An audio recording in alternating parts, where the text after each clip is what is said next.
ఇప్పటికే లేట్ అయిపోయిందిరా, జల్దీ నీళ్ళు వదలాలి. రేయ్ అచ్చుడు, ఎవరా వాళ్ళంతా? ఏమోరా. ఎవరై మీరు? హలో, పైప్ లైన్ లో మీకేమని లోపలికి ఎందుకు వెళ్తున్నారు? అడిగేది మిమ్మల్నేనయ్యా, మాట్లాడరే.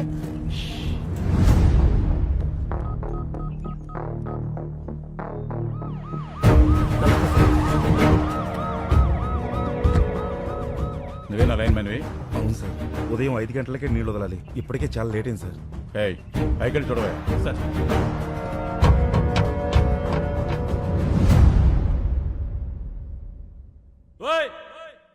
ఎవరయ్యా లోపల? మిమ్మల్ని పలకరే.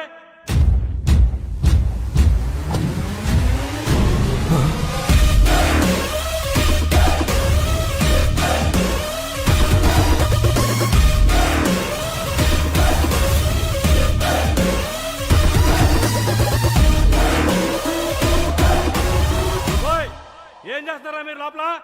బయట రండి. వస్తారా నేను రమ్మంటారా? ఇదిగో పోసుకోవడానికి పెట్రోలు, తీసుకోవడానికి అగ్గిపెట్ట. మొత్తం మేము 25 మంది ఉన్నాం. నువ్వు కూడా వస్తే 26. రా కలిసిపోదాం. ఏమైందయ్యా? సార్, లోపల 25 మంది ఉన్నారు. అందరూ ముసలోళ్ళే సార్. పెట్రోల్ క్యాన్ చూపించి సూసైడ్ చేసుకుంటామని బెదిరిస్తున్నారు sir. Sir sir sir, city మొత్తం వాటర్ బ్లాక్ చేశారండి సార్. ఇక్కడే కాదు, హిమాయత్ సాగర్, నిజాం సాగర్, సింగూరు, ఏ పైప్ లైన్ చూసినా ఇలాగ ఉన్నారండి సార్. ఈ రోజు సిటీలో నీళ్లు రాక ప్రజలు ఇబ్బంది పడుతున్నారు. కారణం ఏంటన్నది ఇంకా తెలియలేదు. Good morning sir. ఎవరైనా బయటకు వచ్చారా? రాలేదు సార్. 50 కిలోమీటర్ల పైప్ లైన్ సార్. పగలగొట్టి ట్రై చేద్దామంటే మళ్ళీ దాన్ని రీప్లేస్ చేసిన వరకు సిటీలో వాటర్ ఉండదు సార్. చాలా రోజులు పడుతుంది. ఎవరై ఇదంతా చేస్తుంది? నీరూరు శంకర్ సార్. ఈ మందంతా ఆ ఊరులో ఉంటారు. రైతులకేం పోయే కాలం వచ్చిందయ్యా. ఇంత క్రిమినల్ గా ఆలోచిస్తున్నారు. రెస్పాన్స్ అదిరిపోయిందనా? ఆహా, న్యూస్ ఛానల్స్ అని ఇక్కడే ఉన్నాయి. అంతకంటే పెద్ద న్యూస్ ఏంటంటే మీది కూడా ఒక న్యూస్ ఏనా అని ఎవరైతే మనల్ని హ్యాండిల్ చేశారో ఆ ఛానల్స్ అన్ని బయట వెయిటింగ్ అన్నా. ఇంగ్లీష్ ఛానల్స్ కూడా వస్తున్నాయి అన్నా. మంది ఇప్పుడు నేషనల్ ఇష్యూ. మనకు కావాల్సింది ప్రచారం కాదురా, పరిష్కారం. కదలాల్సింది మీడియా కాదు, జనం. అది రేపటి నుంచి మొదలవుతుంది, చూస్తూ ఉండు.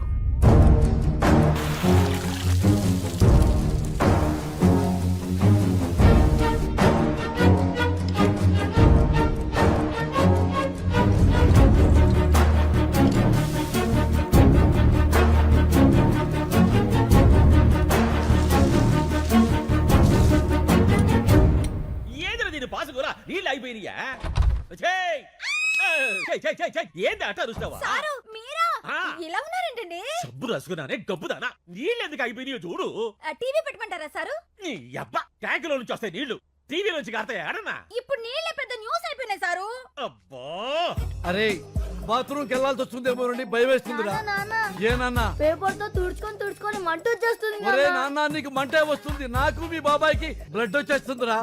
ఏమే ఈసారి పిల్లలు టాయిలెట్కి వెళ్ళేటప్పుడు 1 లీటర్ పాల ప్యాకెట్ ఇచ్చి పంపించు, స్మూత్ గా ఉంటుంది. పో నాన్న పో. ఒరే ఆ పాలు తాగావు, కడుక్కో. అన్న, మనకు కూడా కొంచెం పాలు మిగల్చమని చెప్పాను. ఏమే రేపటి నుంచి 10 పాల ప్యాకెట్లు ఎక్కువ చెప్పు, నీతో కలిపి 4 కదా.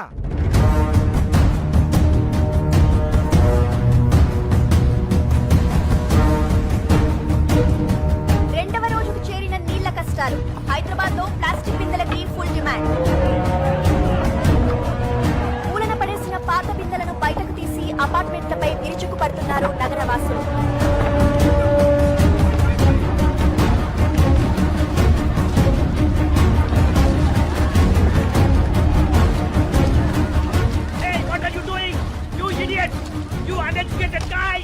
Hey, we may be poor but educated. Mind your Tang. 3వ రోజు కూడా సిటీలో ఇదే పరిస్థితి. నీటి కోసం లూటీలు, దోపిడీ. 20 రూపాయల వాటర్ బాటిల్ ని బ్లాక్ లో 200 రూపాయలకు అమ్ముతున్నారు. ఈ సిచ్యువేషన్ మీద సిటీ జనాల స్పందన విందాం. ఆ పల్లెటూరు వాళ్ళ ప్రాబ్లమ్స్ కి మాకు సంబంధం ఏంటండి? మమ్మల్ని ఎందుకు హెరాస్ చేస్తున్నారు? అన్యాయం జరిగితే దానికి ఒక ప్రొసీజర్ ఉంటుందండి. ఇలా పల్లెటూళ్ళు వదిలేసి మా పైపులో కూర్చుంటేలా? ఇవన్నీ సిటీ ఒపీనియన్స్ అయితే తెలుగు రాష్ట్రాల్లోని పల్లెటూళ్ళు ఏమంటున్నాయో విందాం. బిందెలు పట్టుకుని 10 మైళ్ళు పోయి నీళ్లు తెచ్చుకుంటున్నాం. ఆ కష్టం ఏదో మీకు తెలియాలే. వ్యవసాయానికి నీళ్ళు లేక కదయ్యా ఉన్న ఊరుదులు పెట్టి ఈ సిటీకి వచ్చి ఇష్టం లేకపోయిన ఆటో నడుపుకుంటుంది.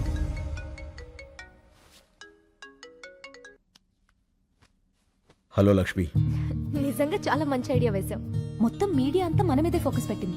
నువ్వు ఇంకా మాట్లాడకుండానే ఇంతలా ఉందంటే అసలు నువ్వు రేపు మాట్లాడితే ఇంకెలా ఉంటుందో. Thank you. మీరంతా నన్ను నమ్మి నాతో ఉన్నందుకు మీ అందరికీ థ్యాంక్స్. నీ వెనకాలే ఉంటా. Thank you Lakshmi. Thank you. నీళ్లాపిన వాళ్ళందరూ నీరూరు గ్రామానికి చెందిన రైతులుగా గుర్తించారు. వీళ్లంతా వృద్ధాశ్రమంలో ఉంటూ ఈ క్రిమినల్ కార్యక్రమాలకి శంకర్ నాయకత్వంలో నీళ్లాపి నగరవాసులందరినీ ఇబ్బంది పెడుతున్నారు. తీవ్రవాదుల కంటే దారుణమైన వ్యక్తులుగా నగరవాసులు వీళ్ల గురించే మాట్లాడుకుంటున్నారు. దీని మీద కమ్ ఆన్, హరి అప్, హమ్ జల్దీ నికల్నా హై. అన్నా రేపు ప్రెస్తో మాట్లాడతానని చెప్పు. ఆ తర్వాత అందరి గుండెల్లో ఆలోచనల్లో రైతుల కష్టాలు మాత్రమే ఉంటాయి. ఆ కార్పొరేట్ వాళ్ళు కోర్టులో సబ్మిట్ చేసిన అబద్ధపు సాక్ష్యాలకు వ్యతిరేకంగా జనమే పోరాడతారు. సరే అన్న. This is the first time total corporate owners of India have assembled at one place. మన మధ్య బిజినెస్ పోటీ ఉండొచ్చు, కానీ ఒక కామన్ ఎనిమి వస్తే మనమంతా ఒక్కటవ్వాలి. కార్పొరేట్ని ఎదిరించే వాళ్ళని మనం తొక్కేయాలి. దీన్ని సీరియస్గా తీసుకోకపోతే రేపు ప్రతి ఊరివాడు ఎదురొస్తాడు. నాకు షాంపూ ఫ్యాక్టరీ ఉంది. ఒక బాటిల్ ఎగ్ షాంపూ తయారు చేయడానికి 45 గుడ్లు కావాలి. వీధుల్లో ఉండే బికారి పిల్లలందరూ గుడ్లు తినాలని ఆశపడితే how could we make shampoo? Is correct. ఈ కేసులో ఎంఎన్సీ వెనకడుగు వేస్తే అది మనందరికీ ప్రాబ్లమే. నా 12 కంపెనీల మీద 33 కేసులున్నాయి. ఇది ఇలాగే వదిలేస్తే రేపు నా కంపెనీలకు కూడా ప్రాబ్లమ్స్ వస్తాయి. అందుకే ప్రెస్ మీట్ అనేది జరగకూడదు. అస్సాం నుండి నేను రౌడీలను రప్పించాను. శంకర్ ప్రెస్ మీట్కి రాగానే వాడిని వేసేస్తారు. Yeah, they will finish him off. Thank you all. ఈ కేసులో గెలుపు నాదే. Thanks for your support.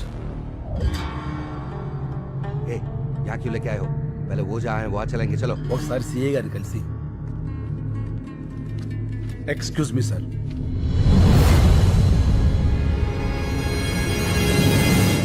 Sir, మీతో కొంచెం మాట్లాడాలి. కూర్చో. Thank you sir.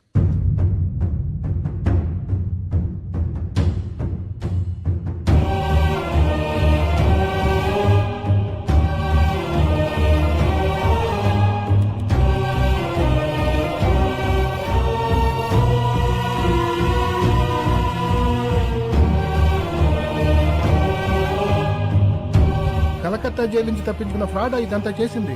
అవును సార్. పద, మా ఎస్పీ గారిని కలుద్దాం. వాట్? నువ్వు కరెక్ట్ గా చూసావా? అవును సార్, బాగా చూశాను. అతను శంకరే. ఇప్పుడే మా ఇన్స్పెక్టర్ గారు కారులో ఎక్కించుకుని ఎస్పీ గారి ఆఫీస్కి తీసుకెళ్లారు. పైప్ లైన్ లో ఉన్నవాడు ఎప్పుడు బయటకు వచ్చాడు? వాడెందుకు ఈ టైంలో ఇన్స్పెక్టర్తో వెళ్తున్నాడు?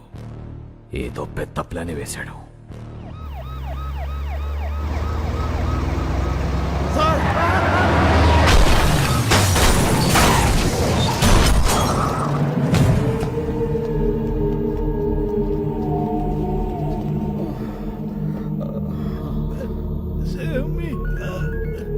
Hello sir. ఏమైంది? ఇద్దరు బతికే ఉన్నారు సార్. ఆ సిఐని చంపేసి శంకర్ని ఇక్కడికి తీసుకురా. Okay sir. నీరూరు శంకర్ 4వ రోజు మీడియా ముందుకు రాబోతున్నారు. హే శంకర్, చూడు నీకోసం ఎంతమంది వెయిట్ చేస్తున్నారు. Not only media, the entire India is waiting for you. జా, గో, వెళ్ళి మాట్లాడు. గో.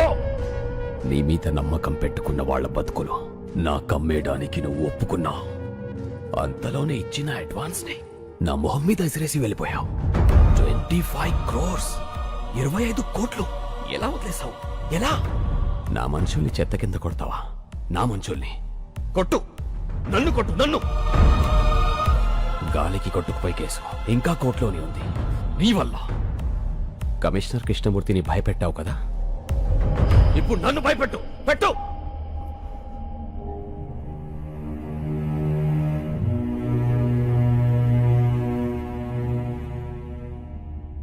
వాళ్ళు మాట్లాడతారా? వాళ్ళు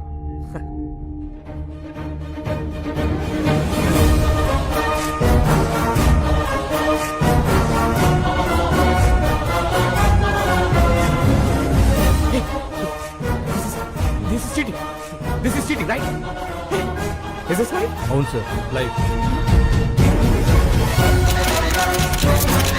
నమస్కారం. వచ్చినందుకు మీ అందరికీ థ్యాంక్స్. అడగండి. ఏంటండి అడిగేది? అసలు ఏంటి న్యూసెన్స్? ఇవాళ సిటీ అని సఫర్ అవుతుందో తెలుసా? Bloody village brutes. ఏమన్నారు? విలేజ్? ఒకసారి ఇటు వస్తారా? ఏంటి? మీరు పుట్టింది ఎక్కడ? ఇక్కడే, కోటి. మీ నాన్నగారు? ఖమ్మం. వాళ్ళ నాన్నగారు? గుంటూరు పక్కన కొల్లూరు. అంటే విలేజ్. మీ మాటలో చెప్పాలంటే మీ తాతగారు ఒక విలేజ్ బ్రూట్ అంతేగా. మీ పట్నాలు మా పల్లెటూళ్ళకు పుట్టిన పిల్లలు. అమ్మ చచ్చిపోతున్నా పట్టించుకొని పిల్లల్ని ఏమనాలి, ఏం చెయ్యాలి? మేము విలేజ్ బ్రూట్స్ కాదు, విలేజర్సే మీ రూట్స్. బూతులాపి భూమి మీద నిలబట్టం నేర్చుకో. వెళ్ళు. కరెక్ట్ గా చెప్పావన్నా. రైతు ఈ నేల మీద నాగలి పట్టాకే నాగరికత మొదలైంది. అంత ప్రాచీన చరిత్ర రైతుది. మీలో ఎవరికైనా ఒక బియ్యపు కింద తయారవటానికి ఎన్ని రోజులు పడుతుందో తెలుసా? తెలీదు. 120 రోజులు. 120 రోజులు ఒక రైతు తన చెమటని మట్టితో కలిపి పండించే గింజ కలిస్తేనే మనం తినే అన్నం ముద్ద అవుతుంది. అది తెలుసుకోండి. మెతుకు కింద పడితే కళ్ళకద్దుకునే దేశం. ఆ మెతుకులు పండించే రైతుని నిర్లక్ష్యం చేస్తుంటే ఇంకెవరికి చెప్పుకోవాలి సార్? ఎవరైనా అన్నం పెడితే అన్నదాత సుఖీభవ అంటాం. అన్నదాత అంటే ఎవరో తెలుసా? వండినవాడో వడ్డించినవాడో కాదు, పండించినవాడు. వ్యవసాయానికి మించిన సాయం ఆ దేవుడు కూడా చేయలేడు. సెల్ ఫోన్ లేకపోయినా మనం బతకగలం, టీవీ లేకపోయినా బతకగలం, ఏసీ లేకపోయినా బతకగలం. కానీ అవి తయారు చేసేవాడు కోటీశ్వరుడు. కానీ అన్నం లేకుండా మనం బతకలేము. అది పండించే రైతు మాత్రం ఎప్పటికీ పేదవాడే. అంటే పరిశ్రమలు రావడం తప్పంటారా? పరిశ్రమలు రావడం తప్పు కాదు, రావాలి. కానీ అవి పంట భూముల్ని నాశనం చేసి కాదు. ఎంతో బంజరు భూమి ఉంది, ఎన్నో రాళ్లగుట్లు ఉన్నాయి. కేవలం నీటి ఖర్చు తగ్గుతుందని పరిశ్రమలన్నీ నీరు ఎక్కడుంటే అక్కడికి కట్టేస్తుంటే నీటి కోసం రైతు ఎక్కడికి పరిగెత్తాలి సార్? అడుగు బాబు, ఇంకా అడుగు. మన దేశంలో గత 10 ఏళ్లగా 1,71,105 మంది రైతులు ఆత్మహత్య చేసుకున్నారు. అందులో 25,400 మంది మన తెలుగు రైతులే ఉన్నారు. అర్ధగంటకో రైతు అర్ధాంతరంగా చచ్చిపోతున్నాడంటే మీరు నమ్మగలరా? కానీ ఇది పచ్చి నిజం. చావు కూడా చులకనైతే ఆ దేశం బాగుపడదు సార్. దాదాపు 10 లక్షల మంది రైతులు పండించడం మానేసి మీ సిటీల్లో కూలీలుగా బతుకుతున్నారు. దేశానికి వెన్నుముక లాంటి రైతు మీ అపార్ట్మెంట్స్ కి వాచ్మెన్ అవుతున్నాడు. పరబ్రహ్మ స్వరూపాన్ని పండించే రైతు గుడి మెట్ల మీద విచ్చగాడవుతున్నాడు. పట్టించుకోరా? రైతులకు రుణమాఫీ చేస్తున్నారుగా. ఎక్కడ సార్? ఎంత సార్? వాగ్దానాలో కాదు, వాస్తవాల్లోకి రండి. కొన్ని వేల కోట్లు అప్పు చేసి చేతులెత్తేసిన ఓ కార్పొరేట్ యజమాని విదేశాల్లో స్కాచ్ తాగుతుంటే 5-10 వేలు అప్పు చేసినటువంటి ఓ రైతు పొలం గట్ల మీద పురుగుల మందు తాగుతున్నాడు. ఇది నిజం కాదా? పట్టించుకోరా? వచ్చి చూడండి సార్. కార్పొరేట్ ఇనుప చట్టాల కింద పడి పచ్చడి పొలాలు చచ్చిపోతున్నాయి. మళ్లు తడపాల్సిన నదులు ఫ్యాక్టరీ గొట్టాల్లో పడి మురికి నీళ్లు అవుతున్నాయి. ఆ మల్టీనేషనల్ కంపెనీల యంత్రాలు పచ్చి బాలింతరాలైన మట్టిని తొక్కుకుంటూ పోతున్నాయి. పట్టించుకోరా సార్? కానీ వాళ్ళు పెట్టే పరిశ్రమల వల్ల ఎంతో మందికి ఉద్యోగాలు వస్తున్నాయి కదా. ఏం పరిశ్రమలు సార్? పోషకాహారాన్ని మొత్తాన్ని ప్రొడక్ట్స్ గా మార్చేసే పరిశ్రమలా? గుడ్లతో షాంపూలు, క్యారెట్ తో క్రీములు, సోయాతో సోపులు. 2 రూపాయల గుడ్డుని 10 రూపాయలకి, 10 రూపాయల క్యారెట్ 100 రూపాయలకి కొంటున్నారు ఆ కార్పొరేట్ వాళ్ళు. ఆ రేట్ ఇచ్చి పేదవాడు కొనగలడా? పోనీ ఆ డబ్బు రైతులకు వెళ్తుందా అంటే అది లేదు, దళారీలకు వెళ్తుంది. ధనవంతులైన దళారీలు ఇంకా ధనవంతులు అవుతున్నారు. పేదవాడైన రైతు మరింత పేదవాడవుతున్నాడు. పోషకాహారం దొరక్క పేద పిల్లలు, పేద వృద్ధులు జబ్బులతో విలవెల్లాడుతున్నారు సార్. ఏ ఉద్యోగమైనా సరే మనం బతకడానికి పనికి రావాలి. కానీ మన బతుకుని పాడు చేసి ఆ ఫ్యాక్టరీకి మనం పనికొస్తున్నాం. వ్యవసాయం కూడా పరిశ్రమే, రైతు శ్రమే. అది గుర్తించండి. మాది చిన్న గ్రామం సార్. 500 గడప, 5 లక్షల కోట్ల టర్నోవర్ ఉన్న కార్పొరేట్ సంస్థతో మేము పోరాడుతున్నాం. గెలవటానికి కాదు, బతకటానికి. మా గొంతులు మీకు వినిపించట్లేదని 6 రైతులు గొంతులు తెగ్గోసుకుని చనిపోయారు సార్.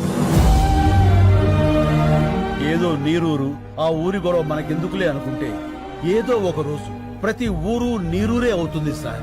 ఆలోచించుకోండి. విదేశాల్లో ఉన్న మా సాక్షుల్ని కోర్టుకు రప్పించండి. మీడియా తలుచుకుంటే ఈ ప్రపంచాన్ని కదిలించగలదు. ఆ సత్తా మీకుంది. ఈ 3 ఏళ్లుగా మేము పడుతున్న బాధ మీకు తెలియజెప్పాలని ఈ 3 రోజులు మిమ్మల్ని బాధ పెట్టాం. అందుకు క్షమించండి.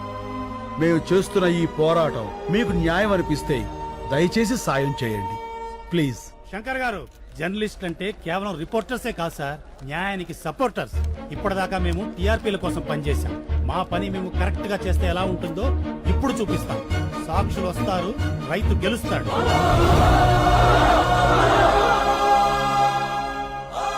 Thank you.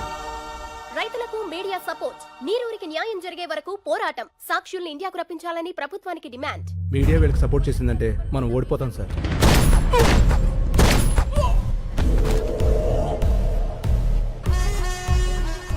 ఓడిపోతామని నీకు అనిపించినా కూడా నాకు చెప్పకూడదు. ఇప్పుడు కూడా చెప్తున్నా, గెలుపు నాదే. గెలుపుకు చేరువగా రైతులు ఏ క్షణంలోనైనా ఇండియా రానున్న సాక్షులు. ముఖ్యమంత్రి అత్యవసర సమావేశానికి ఏర్పాటు చేశారు.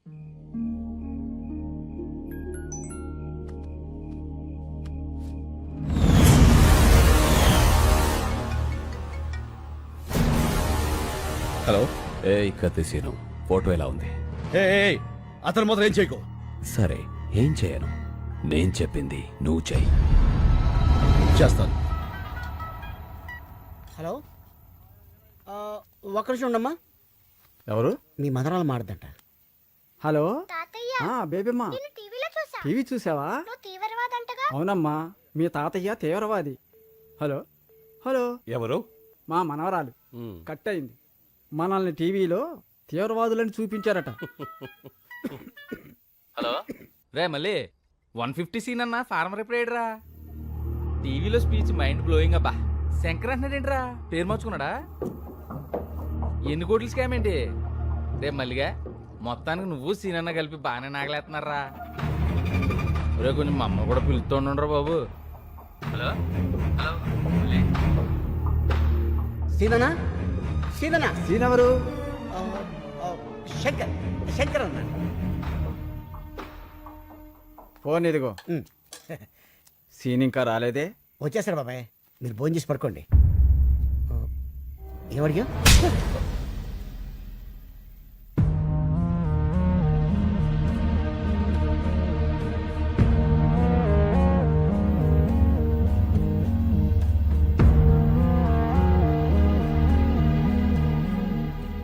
ఏంటి అంతా అదోలా ఉన్నారు? చాలా ఆలస్యమైంది కదా, ఎదురు చూస్తున్నాం. ఏంటవి? ఇవి మన కేసు తాలూకా పేపర్లు. మీ 10 మంది ఇందులో వేలుముద్రలు పెడితే ఏం రాసింది అందులో? కేసు వెనక్కి తీసుకుని మన చేలనే అగర్వాల్కి అమ్మేస్తున్నట్లుగా. అంటే నా మీద నమ్మకం ఉందిగా. నమ్మకం అంటే ఏంటో తెలుసా నీకు? మన చేల, మా చేల. చెప్పరా, ఎంత కమ్ముడిపోయావు? మమ్మల్ని ఎంత కమ్మేశావు? శంకర్ ఏం చేశావు? అసలు ఉన్నాడా? మాట్లాడమయ్యా. ఉన్నాడని చెప్పయ్యా, నీ కాళ్ళు పట్టుకుంటా. బాబాయ్ ఏంటి? ఎవరా నీకు బాబాయ్?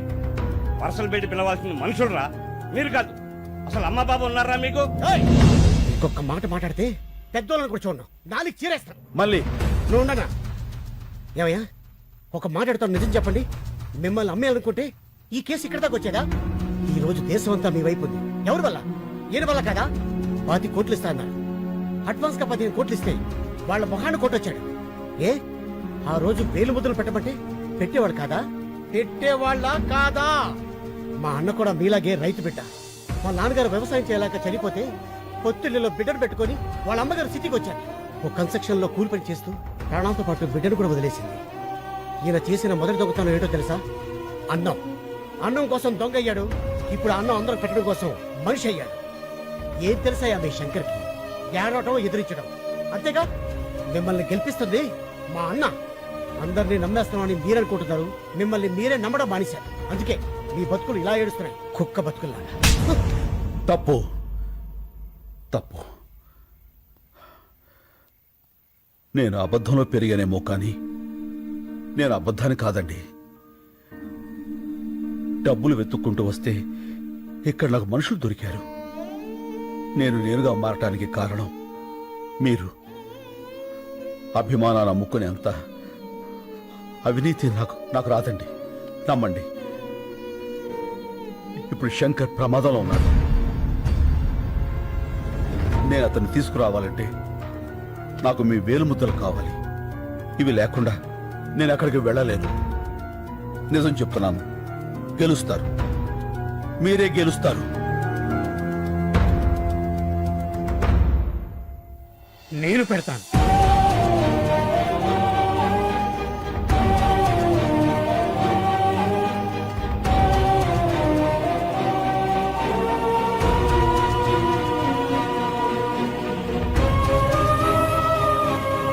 మేము కూడా పెడతాం.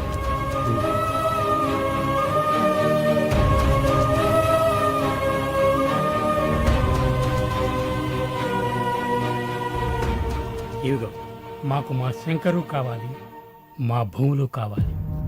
ఈ రెండిట్లో ఏది రాకపోయినా మేము ప్రాణాలతో ఉంటాం. నేను వచ్చినా రాకపోయినా మీ శంకర్ వస్తాడు, మీ భూములు వస్తాయి.